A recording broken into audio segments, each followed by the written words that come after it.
Shalom, this is Rabbi Mark Kunis and my taste of Torah for Parshat Teruma 5781.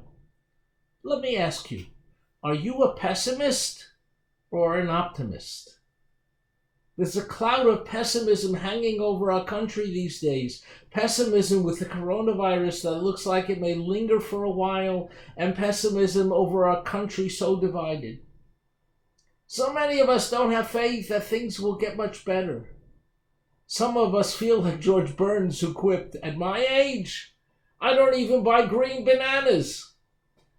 In this week's Torah portion, Teruma, we read about the commandment to build a Mishkan, the portable tent-like sanctuary that our people built to worship God during their wanderings from Egypt to the Promised Land.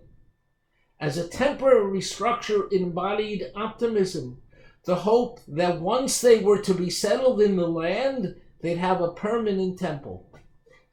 But this command seems to be out of place. It appears in the Torah soon after the Ten Commandments, but as Rashi maintains, it was actually given the day following Yom Kippur, 4 months later after the sin of the golden calf. So why does the Torah present it here? The answer is found in the principle. Rashi says, Ein mukdam umeuchar habatorah. The Torah does not always follow chronological order because God is not bound by chronological order. Sometimes the message conveyed by thematically presenting it elsewhere is more important.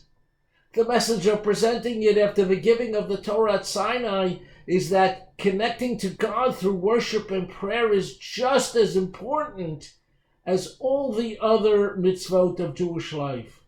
Both bring us closer to our Creator.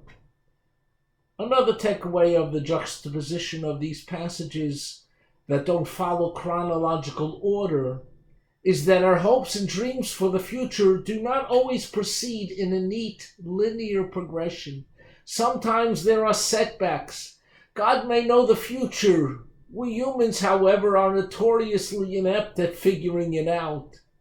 As the Yiddish saying goes, Mensch tracht, Gott lacht. People plan while God laughs. But we must never lose hope. So don't be a pessimist. Just because there's a setback like this whole past year of the coronavirus doesn't mean that God has forgotten us. Also, the language of the part of this command that asks for donations of material to the sanctuary is also strange. It says, Vayichu li teruma, let them take for me an offering. Take? It should be give. Possibly it was because our ancestors were not just giving to help build the Mishkan, they were taking their future into their own hands, doing what had to be done to make their hopes a reality. There's a story of a lonely frog who once telephoned the psychic hotline and asked what his future holds. The psychic advisor told him, "You are going to meet a beautiful young girl who will want to know everything about you."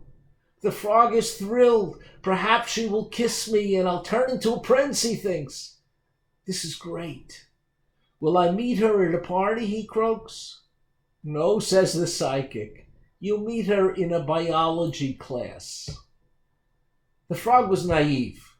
Not just because he expected a party and to become a prince. The frog was naive because he was passive. He saw no place for his own efforts to help make his hopes real. Pessimists are passive, letting things happen to them. Optimists are active, helping to create and form their own future.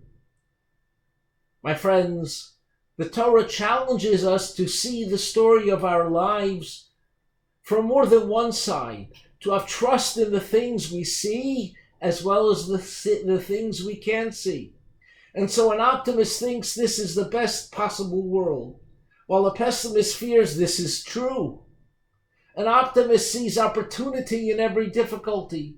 A pessimist sees difficulty in every opportunity. The way you look at things makes all the difference. Only when we distance ourselves from negativity can we see God on the other side. God is in the benefit of the doubt.